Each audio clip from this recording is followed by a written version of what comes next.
Everyone welcome to my YouTube channel. तो पे आज आम देखा +3 सेकेंड सेमिस्टर ओडिया ऑनर्स किछटा क्वेश्चन जहाँकि रही तुम चौपदीर संज्ञा और स्वरूप आलोचना कर। तो प्रथम देखने तार संज्ञा बा भूमिका। ओडिया साहित्यर मध्ययुगीय काव्यधारा चौपदी एक गुरुत्वपूर्ण गीतिकाव्य रूप।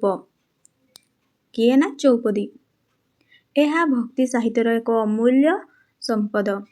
भक्ति साहित्यर अमूल्य संपद। चौपदी रे कवि माने भक्ति प्रेम नीति वैराग्य एवं आध्यात्मिक भाव को सरल और सुमधुर भाषा रे प्रकाश करिसंती। कौन कौन भक्ति प्रेम नीति वैराग्य एवं आध्यात्मिक भाव को।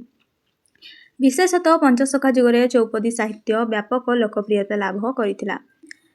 नेक्स्ट अछि तमरो चौपदीर संज्ञा। चौपदीर संज्ञा देखिनेबा। चौपदीर संज्ञा। चौपदी शब्दटी चौ एवं पदी शब्दरू गठित। चौर अर्थ चारि एवं पदीर अर्थ पद बा पंक्ति। अर्थात जेउ कवितारे चारोटी पद थाए ताहाकू चौपदी कुआ जाए। काहाकू चौपदी कुआ जाए ना जेउ कवितारे चारोटी पद थाए ताहाकू चौपदी कुआ जाए। चौपदी हेउछि एक गीतिधर्मी काव्य जेउथिरे चारिटी पद माध्यम रे भावर संपूर्ण प्रकाश होई थाए। एहा गायन उपयोगी होइथिबारु भक्ति संगीत रे बहुल भावरे व्यवहृत होइछि। चौपदीर उत्पत्ति किपरि हेइथिला देखिनियो। चौपदीर उत्पत्ति मध्ययुगीय भक्ति आंदोलन सहित जड़ित। भारतर विभिन्न भाषा रे भक्ति साहित्यर विकास समय रे ओडिया भाषा रे मध्य एही काव्य रूपर उद्भव होइथिला। पंचसखा कवि माने एहाकू अधिक समृद्ध करिथिले। विशेष करी बलराम दास जगन्नाथ दास अच्युतानंद दास प्रमुख कवि माने चौपदी रचना करी एहाकू लोकप्रिय करिथिले। चौपदीर संज्ञा देखिले एबे हम देखिबा चौपदीर स्वरूप।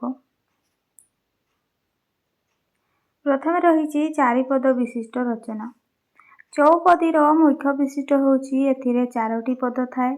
प्रत्येक पद भाव प्रकाश रे सहायक हुए। गीति धर्मिता। चौपदी गाइबा पई उपयुक्त। एथिरे लय ताल सुर सुंदर समन्वय देखा जाए। नेक्स्ट भक्ति भावर प्राधान्य।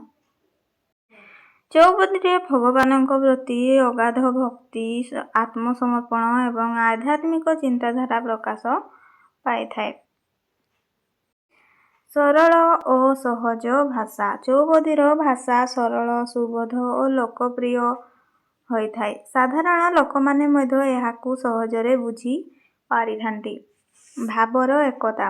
गोटे चौपदी रे साधारणतः एक निर्दिष्ट भाव और विषयर उपस्थापन होई थाए। नेक्स्ट संगीतात्मक गुण। एहार छंद अलंकार और लयात्मक श्रोता को आकर्षित करि थाए। आध्यात्मिक चेतना। जीव जगत और ब्रह्मर संपर्क मोक्ष माया भक्ति और इत्यादि तत्व चौपदी रे प्रतिफलित हुए। चौपदीर विषय वस्तु। चौपदी रे विभिन्न विषय आलोचित होइछि। भगवानଙ୍କ महिमा कृष्ण भक्ति जगन्नाथ भक्ति वैराग्य और जीवन दर्शन नीति शिक्षा मानव जीवनर आशारत मोक्ष प्राप्तिर उपाय। चौपदीर साहित्यिक महत्व। ओडिया भक्ति साहित्य को समृद्ध करिछि किए ना चौपदी। जनसाधारणଙ୍କ ମଧ୍ୟରେ धर्म और आध्यात्मिक चेतना जागृत करिछि। ओडिया भाषार सरलता और माधुर्य को प्रकाश करिथाए। संगीत और साहित्यर सुंदर समन्वय स्थापन करिछि। ओडिया संस्कृति और परंपरार प्रचार सहायक होइछि। चौपदी ओडिया साहित्यर एक अन्यान्य गीतिकाव्य रूपे एहा केवल भक्ति साहित्यर बाहक नुहे बरं ओडिया भाषा संस्कृति एवं आध्यात्मिक चेतनार एक उज्जवल निदर्शन। सरल भाषा गीतिमयता भावक गांभीर्य और भक्ति रस जोगु चौपदी ओडिया साहित्य एक स्वतंत्र स्थान अधिकार करिछि। तो पिला भिडियोटी भल लगी like comment share and subscribe करबो। नेक्स्ट वीडियो देखावा।